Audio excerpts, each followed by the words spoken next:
News में आपका स्वागत है। मैं हूं मुकेश कुमार और आप देख रहे हैं जवाब तो चाहिए। जवाब तो चाहिए। आज हम बात करेंगे संतों, आचार्यों और मठाधीशों से माफिया डॉन अतीक और मुख्तार की तुलना करने वाले अखिलेश यादव के बयान की और सनातन का अपमान करने वाले अखिलेश यादव की नीयत की। राजनीतिक हताशा और बौखलाहट अब अखिलेश यादव के चेहरे पर ही नहीं बल्कि जुबान पर भी दिखनी शुरू हो गई है। उत्तर प्रदेश की योगी सरकार ने जिस तरीके से अपराधियों पर नकेल कसी है, माफिया राज का सफाया किया है, उसने समाजवादी पार्टी की जड़ें हिला दी है, जो माफिया के भरोसे अब तक अपनी राजनीति करते आ रहे थे। माफिया राज के बेताज बादशाह इन राजनीतिक पार्टियों के लिए वोट बैंक का जुगाड़ तो करते ही थे, साथ में मोटी रकम भी पार्टी और पार्टी के आकाओं को बतौर संरक्षण फीस दिया करते थे। बदले में सरकार इनके गैर कानूनी धंधों को संरक्षण देती थी, इनके अत्याचार पर पर्दा डालती थी और अतीक और अफजल जैसे को तो संसद और विधानसभा में भी सुशोभित करती थी। सरकार का पूरा तंत्र इनके लिए एक पांव पर खड़ा रहता था। योगी जी की सरकार ने इस तंत्र को ध्वस्त कर समाजवादी पार्टी की उस प्राणवायु को ही बाधित कर दिया जो माफियाओं के गैर कानूनी धंधे के रास्ते उन तक पहुंचती रहती थी। इन माफिया की तुलना मठाधीशों से करना सनातन का अपमान है और सनातन का अपमान करना इंडी गठबंधन की सोच है, वह इनकी रगों में बहता है। स्टालिन ने जब सनातन की तुलना डेंगू और मलेरिया से की थी, तब भी अखिलेश यादव ने उसका मौन समर्थन किया था। अब जब योगी जी ने माफिया पर कार्रवाई कर अखिलेश यादव और उनकी पार्टी के बीच के गर्भनाल को काट दिया है, तो बौखलाहट में अखिलेश यादव ने सनातन पर प्रहार करना शुरू कर दिया है। संतों और आचार्यों की तुलना माफिया डॉन अतीक अहमद और मुख्तार अंसारी से करना, दोनों को एक तराजू पर तौलना अखिलेश यादव की बौखलाहट का ही नतीजा है। दरअसल अखिलेश यादव अभी भारी दबाव में है। मुस्लिम वोट को अपने पक्ष में बनाए रखने के लिए वो किसी भी हद तक जाकर सनातन का अपमान कर सकते हैं। संतों और आचार्यों, मठाधीशों की तुलना किसी से भी कर सकते हैं। अखिलेश की परेशानी केवल योगी जी नहीं है, उनकी असल परेशानी राहुल गांधी है। राहुल गांधी जिस लेवल पर जाकर के सनातन को अपमानित कर मुसलमानों को अपनी ओर खींच रहे हैं, अखिलेश यादव उस लेवल तक पहुंच नहीं पा रहे हैं, इसलिए डरे हुए हैं। उन्हें अपनी राजनीतिक जमीन खिसकती नजर आ रही है। अपनी राजनीति उत्तर प्रदेश में खत्म होती नजर आ रही है। योगी जी ने समाजवादियों को माफियाओं से मिलने वाले ऑक्सीजन की लाइन जब से काटी है, माफिया और उसका वोट बैंक भी अखिलेश से अलग कांग्रेस की तरफ देखने लगा है। यही वजह है कि बौखलाई अखिलेश योगी जी पर हमला करने के लिए सनातन और हिंदू आस्था को निशाना बना रहे हैं। आज अपने प्रोग्राम में हम चर्चा करेंगे कि क्या अखिलेश यादव का संतों, आचार्यों और मठाधीशों की तुलना माफिया डॉन अतीक अहमद और मुख्तार अंसारी से करना सही है। क्या अखिलेश यादव की यह तुलना उनकी राजनीतिक बौखलाहट है? क्या समाजवादी माफिया पर योगी के बुलडोजर ने अखिलेश में मुस्लिमों का विश्वास कम कर दिया है? क्या उत्तर प्रदेश में मुस्लिम अब अखिलेश से अलग होकर राहुल में अपना नया आका देख रही है? करेंगे चर्चा, और चर्चा को आगे बढ़ाने के लिए हमारे साथ कुछ मेहमान होंगे, उनसे मैं आपका परिचय करवाऊंगा। लेकिन पहले एक छोटी सी रिपोर्ट हमने तैयार की है, उस रिपोर्ट को देखते हैं, उसके बाद मेहमानों से आपका परिचय करवाएंगे, फिर चर्चा की शुरुआत करेंगे। समाज ने अब अखिलेश के खिलाफ मोर्चा खोल दिया है। हाँ, क्या है कि उनको माफियों के बारे में विशेष अच्छा अनुभव है, इसलिए वो शायद माफियों की बातों को शेयर कर रहे हैं। उन्हें मठाधीश के रूप में जो है, क्योंकि उनके जो मठाधीश थे वो अतीक अहमद और का नाम से ये जो माफिया टाइप के लोग थे, मुख्तार अंसारी जैसे लोग उनके ही मठाधीश थे, तो उनकी जो भूमिका थी वही उनको दिखाई देगा। जब से ऑस्ट्रेलिया से सनातन धर्म के विरोध में, सनातन उन्मूलन के लिए कार्यक्रमों में हिस्सेदारी करके लौटे हुए नेता हैं, तब से इन्होंने हिंदू धर्म, धर्माचार्यों के ऊपर व्यक्तिगत आक्षेप की टिप्पणियां करना ज़्यादा प्रारंभ कर दिया। ये घातक है उनके लिए भी। समाज की सारी गलत काम को माफिया करते हैं और इस प्रकार की तुलना किसी ऐसे व्यक्ति से जो किसी समय उत्तर प्रदेश का नेतृत्व कर दिया हो, उसके द्वारा कहा जाना बिल्कुल निंदनीय है, सोचनीय है। जिनका सोच कैसा है और अशोभनीय है, इस बयान का कड़े से कड़े शब्दों में हम लोग निंदा करते हैं। उनको बिल्कुल ही नहीं पता है कि मठाधीश कौन होता है और माफिया कौन होता है। माफिया का काम होता है समाज में अराजकता फैलाने का, समाज को प्रताड़ित करने का, समाज को पीड़ा देने का, और मठाधीश जो होते हैं समाज में संस्कृति, संस्कार फैलाने का काम करते हैं। मठों के माध्यम से, मंदिरों के माध्यम से संपूर्ण विश्व को शिक्षित करते हैं, संस्कारवान बनाते हैं। वास्तव में मंगेश यादव के एनकाउंटर पर सवाल उठाते ये तो रिएक्शन प्रतिक्रियाएं देखी आपने जो संत समाज की तरफ से आई थी। अब अखिलेश यादव ने इनफैक्ट कहा क्या था, एक बार उसे भी सुनते हैं, उसके बाद आप खुद भी फैसला कीजिएगा कि अखिलेश यादव की बातें कितनी सही है। कि भारतीय जनता पार्टी से संबंधित रखने वाले ने एक हत्या की थी वहीं पर सुल्तानपुर में, और अभी जो झूठी कहानी पढ़ी जा रही है इनकाउंटर को लेकर के, कोई ऐसा व्यक्ति नहीं है जो न जानता हो कि भारतीय जनता पार्टी की सरकार में झूठे इनकाउंटर हो रहे हैं। हम लोग न्याय दिलाने के लिए सदन से लेकर के और संघर्ष के बीच में भी जाना पड़ेगा, तो समाजवादी लोग पीछे नहीं रह सकते। और भाजपा ने तो इतने इनकाउंटर किए, उत्तर प्रदेश को फर्जी इनकाउंटर की राजधानी बना दी इन्होंने, फर्जी इनकाउंटर की राजधानी बन करके। मैं तो लीड ऑपोजिशन से दोनों सदनों में कहूंगा कि बाकायदा पूरी सूची सदन में दी जाएगी, और समय आने पर कि हम लोग कैसे आगे बढ़ें उस पर भी हम लोग काम करेंगे। क्योंकि अभी कुछ नाम आए हैं तस्वीरों के साथ, अभी बहुत सारे नाम आना बाकी हैं, जिसमें बहुत जिम्मेदार अधिकारी भी हैं और भारतीय जनता पार्टी के बड़े बड़े नेता और पदाधिकारी भी हैं। मठाधीश और माफिया में कोई ज्यादा फर्क नहीं होता।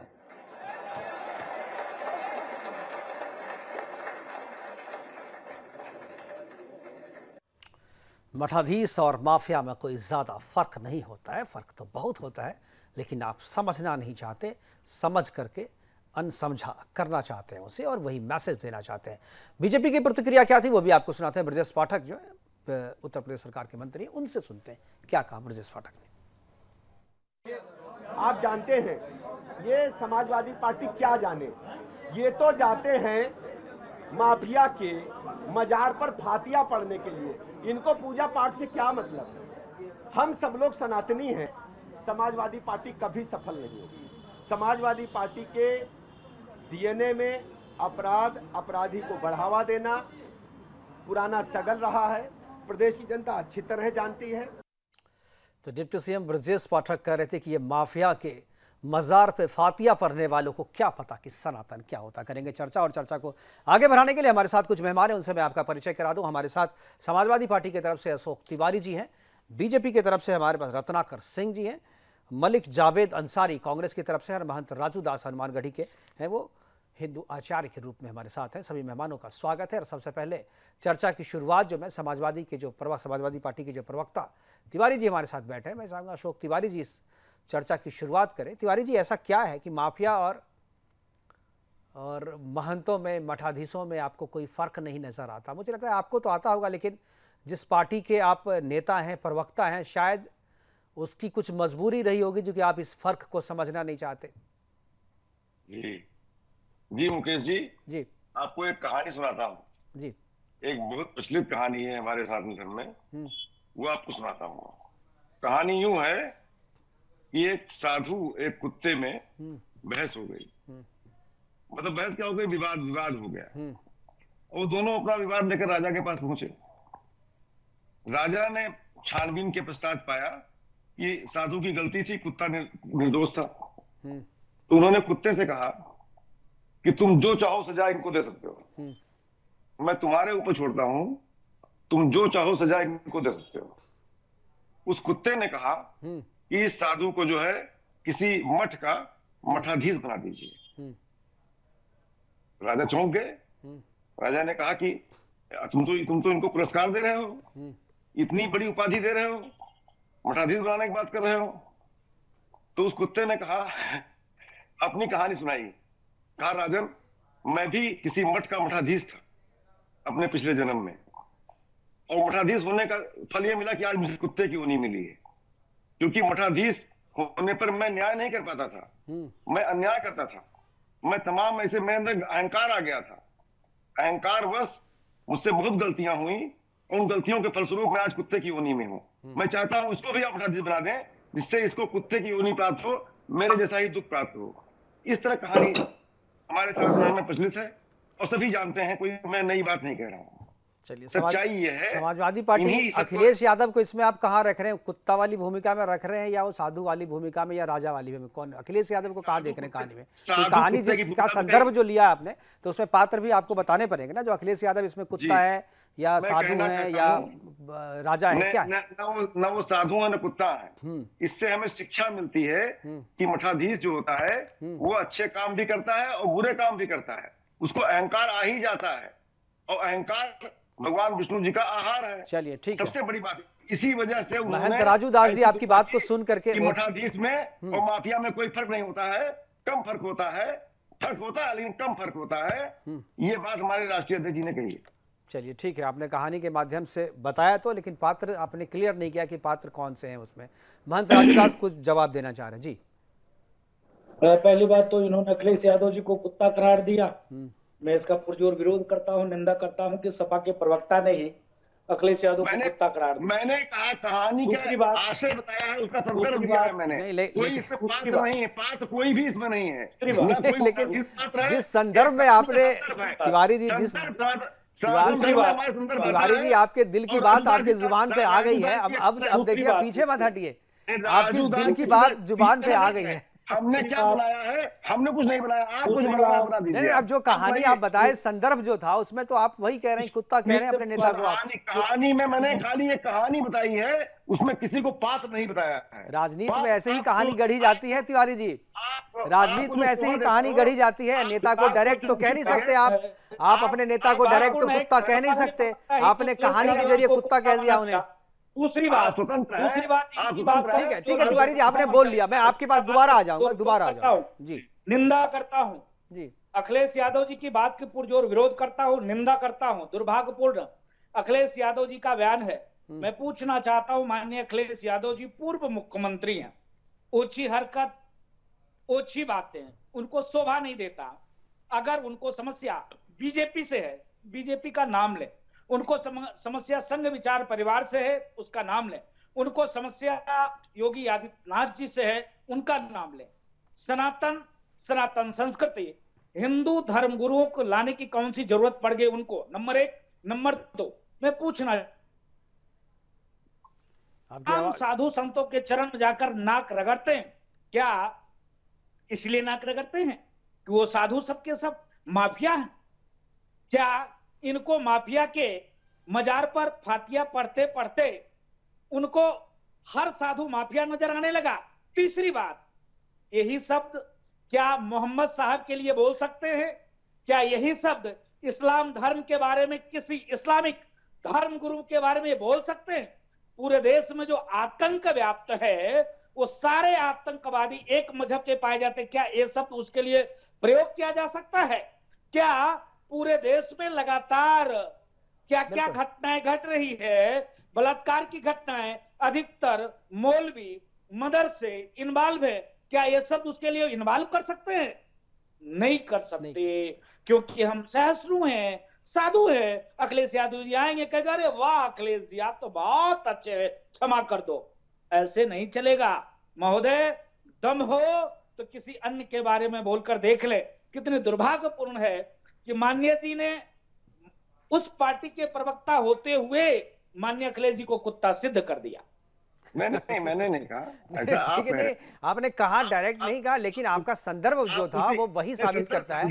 ठीक है, आप जाकर के सफाई अखिलेश जी को दे दीजिएगा। आप अपनी सफाई अखिलेश जी को दीजिएगा। यहाँ हमारे पास, हम चर्चा को आगे बढ़ाएंगे। कांग्रेस के मैं कहा कह रहा हूँ, अरे आपने पूरी जनता के सामने कहानी सुनाई है, आपने पूरी जनता के सामने। ठीक है, छोड़ दीजिए, जनता पे छोड़ दीजिए ना। अरे आप, ठीक है, आपने नहीं कहा, नहीं आपने नहीं कहा जनता पे। अशोक तिवारी जी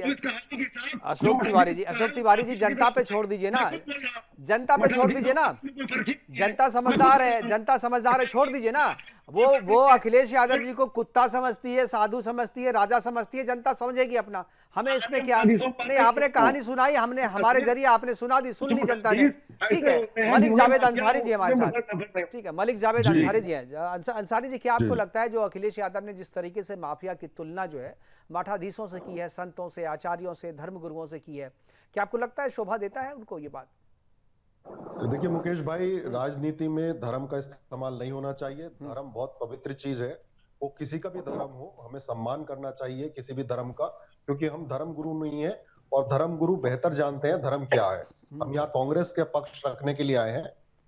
अभी भाई साहब ने कहा कि मौलवी और ये सब रेप करते हैं, तो कुलदीप सेंगर कौन सी पार्टी का था? आसाराम बापू जेल में सजा आफ्ता है, राम रहीम सजा आफ्ता है, चिन्मय नंद पे क्या आरोप लगे, बीजेपी का भी विधायक वहां फंस रहा है, क्या क्या हुआ है। और दूसरा एक बात और कह दूं, उत्तर प्रदेश की अगर हम बात कर रहे हैं, उत्तर प्रदेश की राजनीति की बात करें, उत्तर प्रदेश की राजनीति की बात कर रहे हैं, अभी मेरठ में क्या हुआ? मेरठ में हेलीकॉप्टर लूट के ले गए लोग। और उत्तर प्रदेश महिलाओं के अपराध में रेप में नंबर 1 है एनसीआरबी के अनुसार, रेप आफ्टर मर्डर में नंबर 1 है, किडनैपिंग में नंबर 1 है, कस्टोडियल डेथ में नंबर 1 है। और दंगों की बात होती है, गलत डेटा है, गलत एनसीआरबी 2022 का डेटा में एनसीआरबी बंगाल की जगह उत्तर प्रदेश कह रहे हैं, बंगाल में सबसे ज्यादा है, वेस्ट बंगाल में कोलकाता एनसीआरबी के अनुसार सबसे सेफेस्ट सिटी है। एक केस बहुत खतरनाक हुआ, उसके आप साधु संतों को बीच में क्यों ला रहे हो? विषय ये है, विषय ये नहीं, विषय महोदय साधु संतों को बीच में क्यों ला रहे हैं? या हम तो किसी मौलवी को नहीं लाए, मोहम्मद साहब को नहीं ला रहे हैं, हम कुरान को नहीं ला रहे हैं। जी ठीक है, तो आप जी राजू जी बिल्कुल सही सवाल पूछा आपने, सही आपका है। बोलिए ना, आप उनको बोलिए, आप ये बोलते इस जवाब देता हूँ। आप पूर्व मुख्यमंत्री रहे हैं, ये शोभा नहीं देता, अच्छी बात नहीं है ये। जी ठीक है, आपकी बात पहुंच गई। जी बहुत अच्छा सवाल उठाया आदरणीय बड़े भाई ने, लेकिन मैं इनसे पूछना चाहूंगा, भाजपा क्या धर्म शास्त्रों को भी नहीं मानती है, संविधान को भी नहीं मानती? ये तो हमारे देश के सबसे बड़े 4 धर्म गुरुओं ने कहा है कि जो राम मंदिर का प्राण प्रतिष्ठा थी वो धर्म शास्त्रों के अनुरूप नहीं हुई, उन्होंने उनका बाइकॉट किया। आप लोगों को जिस मुद्दे पे सवाल पूछा जाता है, आप लोग भटकते बहुत हैं। जावेद अंसारी जी, आप लोग भटकते, आप लोग मुद्दे से भटकते क्यों? अरे इस पे 4-5 डिबेट कर लिया। आप जो मुद्दा उठा रहे हैं, इस पे दर्जनों बार इस पे बहस हो चुकी है। नहीं, आप पुरानी बात से बाहर आइए। अभी जो मैंने सवाल किया है उस पर बोलिए। नहीं बोलना चाहते हैं तो आप चुप रहिए, मैं बीजेपी के पास जाता हूं। हमारे रत्नाकर सिंह जी हैं। रत्नाकर जी, सवाल आपसे भी उठाया था अंसारी ने। उन्होंने कहा, अंसारी जी ने कहा कि आप जो महंत हैं, आसाराम बापू की बात करी, राम रहीम की बात करी, बोले वो उस तरीके, और इसीलिए ये मठाधीश पे जो है तुलना की है। क्या डिफेंस है आपका?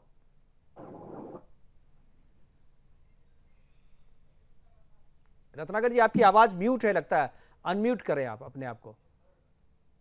आ रही है मेरी? हाँ, अब आ रही है जी। मुकेश जी, देखिए अभी मलिक जी ने जो कहा कि सभी को धर्म का सम्मान करना चाहिए, एक दूसरे का सम्मान करना चाहिए, कभी उनकी भावनाओं को आहत नहीं करना चाहिए। मैं पूछना चाहता हूँ, ये आपके विचार हो सकते हैं, लेकिन क्या आपके राहुल गांधी के ये विचार है? क्या उन्होंने हिंदुओं की भावनाओं का ध्यान में रखा है?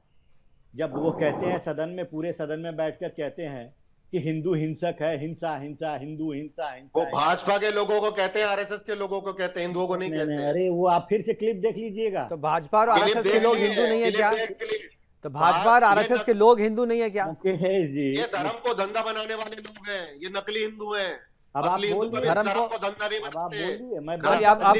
ठीक है अंसारी जी, मैं आपके पास आ जाऊंगा, पहले इनको बात खत्म कर लेने दीजिए। मुकेश जी, मैं बड़ी शांति से सुन रहा था, इन लोगों के बीच में इंटरप्ट नहीं किया। चाहूं तो बहुत बार इनके प्रश्नों का जवाब वहीं पे दे दूं, लेकिन मैं इनकी बातों से ही शुरुआत करना चाहता था। राहुल गांधी से जी पूछ लीजिएगा, कितनी बार हिंदुओं की भावनाओं को आहत करने का काम किया है। मंदिर में लोग लड़कियां छेड़ने जाते हैं, चप्पल चोरी करने जाते हैं, शक्ति से हमें शक्ति के खिलाफ लड़ना है, माँ दुर्गा को अपमानित करने का काम करते हैं। कितनी बार आ रहा हूं। और सनातन धर्म को डेंगू मलेरिया कहने वालों के साथ आप चुनाव लड़ते हैं, और वो जब जो डेंगू मलेरिया कहते हैं उसके बाद एक बार भी आप विरोध नहीं करते हैं।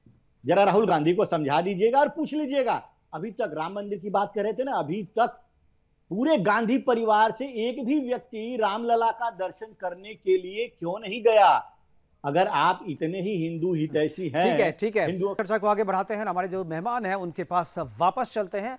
रत्नाकर सिंह जी अपनी बात कर रहे थे। रत्नाकर जी अपनी बात खत्म कीजिए, उसके बाद मैं दोबारा जो है अशोक तिवारी जी के पास आऊंगा, एक बार उनसे मैं जानना चाहूंगा। पहले रत्नाकर जी अपनी बात खत्म। आवाज आ रही है रत्नाकर जी आपको? जी बिल्कुल जी रत्नाकर जी। देखिए मुकेश जी, आज जो समाजवादी पार्टी के प्रमुख हैं, जरा एक उन्होंने बार जो नाम बात सही कर लें आप लोग। हाँ जी, बोलिए बोलिए रत्नाकर जी।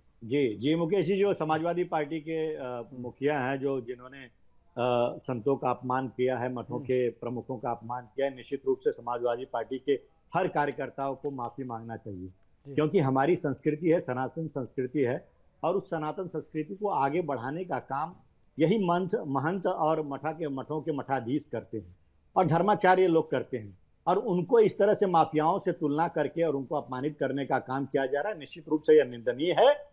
और देखिए, वोट की राजनीति है ये समाजवादी पार्टी की, और वोट की राजनीति में इतने निम्न स्तर तक ये चले जाते हैं कि इस तरह से अपमानित करने का काम करते हैं ताकि दूसरा समुदाय जो है वो खुश हो जाए।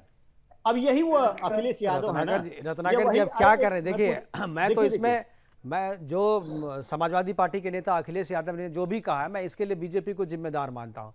आपने राजनीति ही खत्म कर दी उनकी, उनके वोट बैंक को खत्म कर दिया। वो जिस माफिया के आधार पे वो राजनीति कर रहे थे, आपने उसका श्वास नली ही काट दी। तो बौखला करके अपना वोट बैंक उसका खिसकते जा रहा, तो करेंगे क्या वो? नहीं मुकेश जी, देखिए, जनता ये उनकी श्वास नली काटती है और जनता उनका वोट बैंक खिसकाती है। हम तो सिर्फ चेहरा दिखाते हैं और बताते हैं। अब यही वो समाजवादी पार्टी के मुखिया अखिलेश यादव जी हैं और उनका पूरा जो कुनबा है, जो परिवारवाद से ग्रसित है, जब अतीक अहमद के लड़के को मारा जाता है इनकाउंटर में, जिसको पूरा देश ने देखा कि किस तरह से वह घुस के गोली चला रहा था और हत्या करने का काम कर रहा था, तो भी उनको दर्द होने लगता है कि क्यों मार दिया, ये तो मानवाधिकार का उल्लंघन है, हाँ आप अत्याचार कर रहे हैं। इस तरह का दर्द छलक के आया, और वो दर्द वहां पे भी छलका। मुख्तार अंसारी के मरने के बाद उनके यहाँ जाते हैं और उनके मजार पे जाकर फातिया पढ़ने का ये लोग काम करते हैं। तो ये जनता देख रही है आप किस तरह की राजनीति करते हैं। आप एक वर्ग को खुश करने के लिए आप डकैतों में भी जाति देखने का काम करते हैं। ये है आपका चाल चेहरा, चरित्र समाजवादी पार्टी का। बिल्कुल, यही सवाल मैं अशोक तिवारी जी से मैं यही सवाल पूछना। अशोक तिवारी जी, क्या आपको लगता है कि समाजवादी पार्टी ने जिस तरीके से अपनी राजनीति की है, जिस तरीके से माफियाओं को संरक्षण दिया है अपने वोट बैंक को सुरक्षित रखने के लिए, क्या आपको लगता है कि उसकी वजह से ये सारी चीज़ें हैं? लेकिन इतना सब करने के बावजूद भी आपका जो वोट बैंक है समाजवादी पार्टी का, वो खिसक रहा है, क्योंकि जो मुस्लिम वोट है उसका रुझान तो अब कांग्रेस की तरफ हो रहा है। राहुल गांधी में वो अपना नया आका, नया बॉस ढूंढ रहा है वो।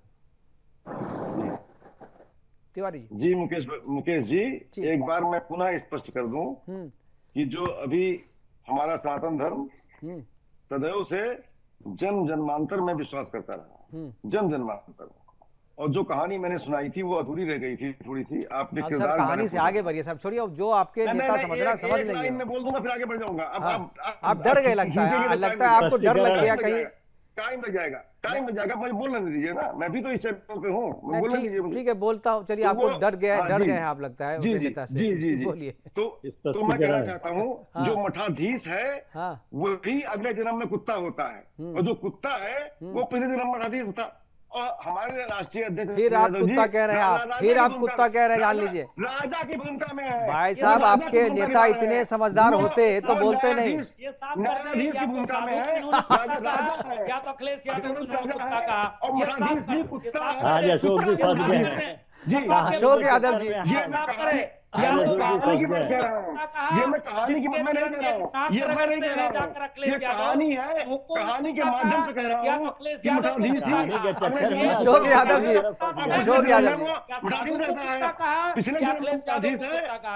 अच्छा चलिए सुनिए, महंत जी एक बार मैं साफ कर देता। महंत जी देखिए, महंत जी आप समझे नहीं। महंत राजू दास जी, अशोक तिवारी जी कह रहे हैं, अशोक तिवारी जी मैं साफ कर देता। अशोक तिवारी जी कह रहे हैं कि कुत्ता ये नहीं कहे हैं इसको, अखिलेश यादव को कुत्ता इन्होंने नहीं कहा है। वो कह रहे हैं कि पिछले जन्म में कुत्ता थे। नहीं, हमको लगा आप बोल रहे थे अखिलेश यादव पिछले जन्म में कुत्ता था, इस जन्म में नहीं है, ये कह रहे हैं।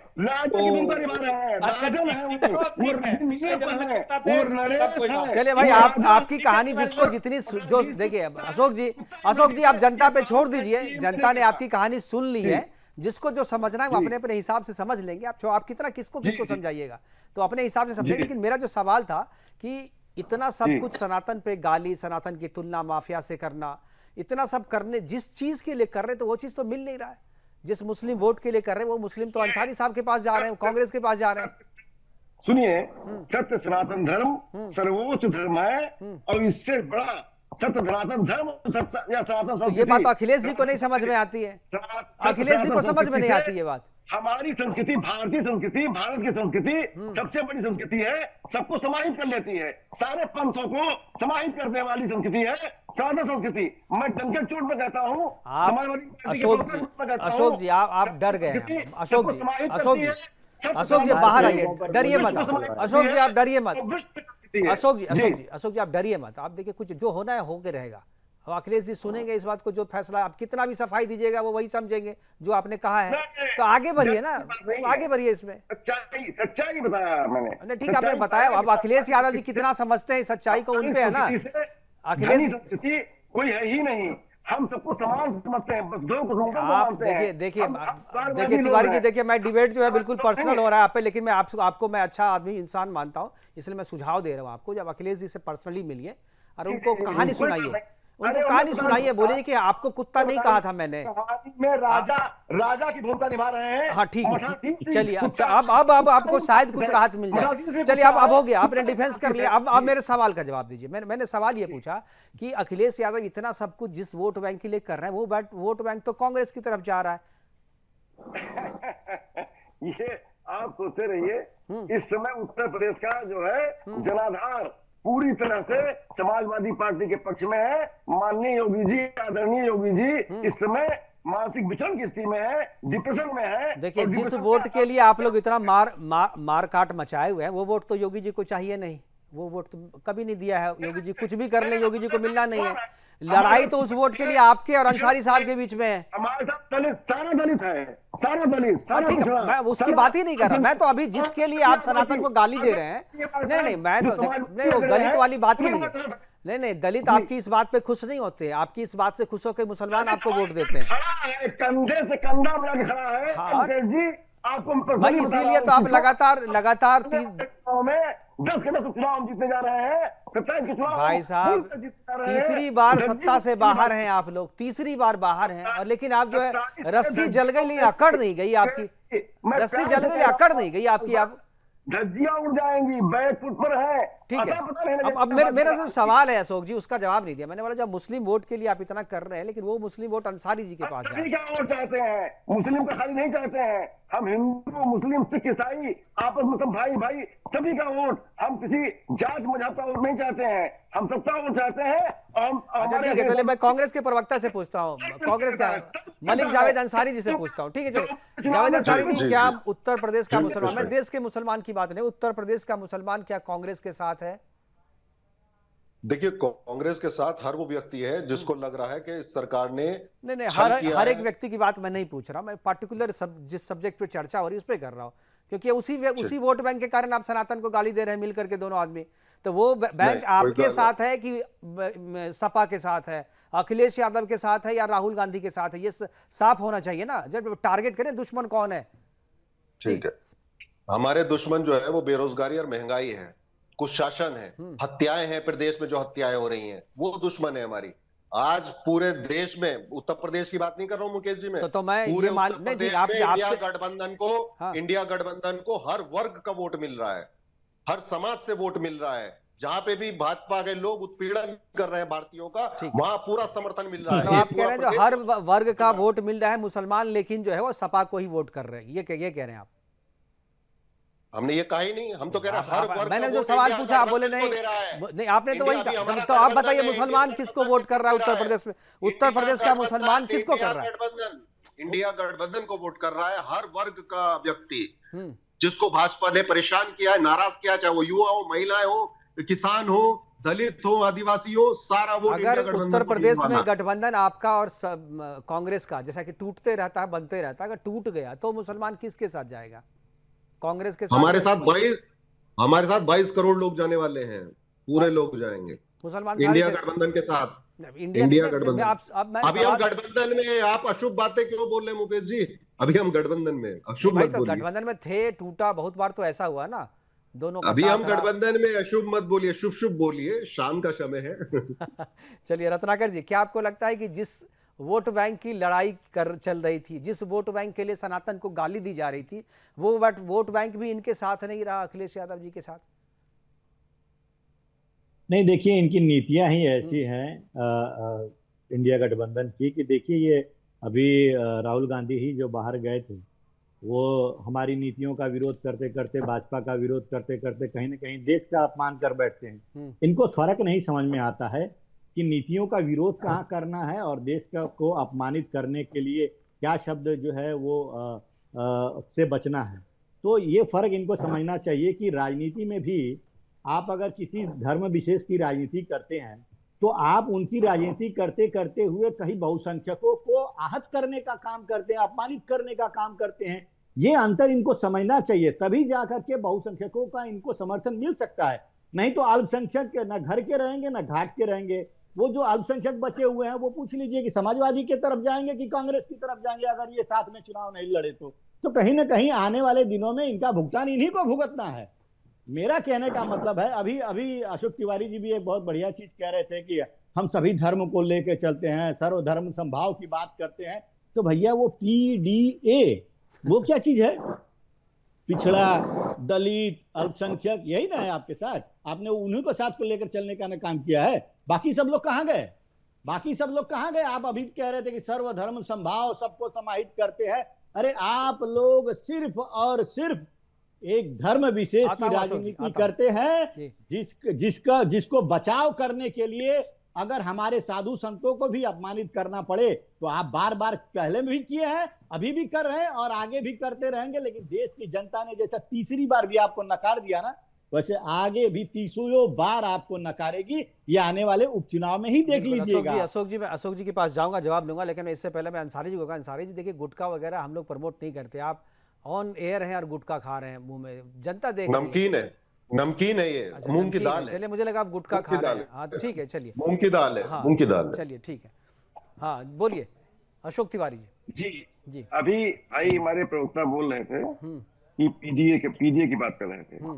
पीडीए के बाद हजारों बार स्पष्ट कर चुके हैं हमारे राष्ट्रीय अध्यक्ष जी, हम भी स्पष्ट कर चुके हैं, आपको गानू होना चाहिए। FR अगड़ा, FR आदिवासी, FR आधी आबादी, FR अल्पसंख्यक, ये 4 चीजें ए में आती हैं। ए फॉर ऑल कर देते हैं ना सर, सब चीज आ जाता है इसमें। इसमें अमेरिका और पाकिस्तान भी आ जाता। आप जो चाहें कर सकते हैं, बैंक कर सकते हैं, आप सर कुछ भी कर सकते हैं। मुकेश जी, आप बुद्धिजीवी पत्रकार हैं, बड़े वरिष्ठ हैं और हमारे आदरणीय हैं। आप कुछ भी कर सकते हैं और मैं हमेशा अच्छी भाषा का प्रयोग करता हूँ। देखिए, मैंने भी कोई गलत भाषा का इस्तेमाल आपके लिए नहीं किया है। मैं ये कह रहा हूँ, कहानी में फंस गए जी अशोक जी, कहानी में फंस गए। पीडीए की बात जहां तक है, पिछड़ा दलित, पिछड़े दलित का जो हक मारा जा रहा है, इसलिए पीडीए कहा है, नारा दिया हमने।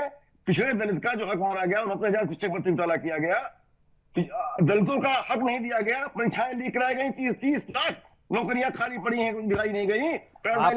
आपकी कही हुई बातें ही आपकी नीति के खिलाफ जा रही है। आप जो कह रहे हैं उसी का रत्नाकर जी ने इसी वजह से आज अपना आरक्षण बचाने के लिए दलित पिछड़ा पूरी संख्या में हमारे साथ है, भारी संख्या में हमारे साथ है। आप 240 पर रुक गए हैं, आप एनडीए सरकार में हैं, भाजपा सरकार नहीं बना पाई है। चलिए ठीक है, हमारे पास समय की कमी है। मैं महंत राजू जी के पास जाना चाहूंगा। जी राजू जी कुछ बोलना चाह रहे हैं। जी महंत जी, पिछड़े दलित की बात कर रहे हैं महोदय, और कांग्रेस के प्रवक्ता बैठकर पिछले और पीडीए दलित की बात कर रहे हैं।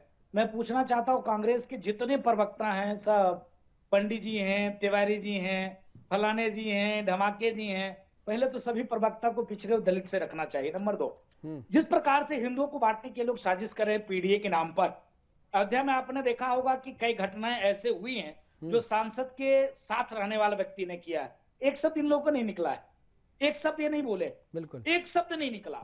आपके पत्रकारों ने पूछा तो इंग्लिश में बोलना शुरू कर दिया।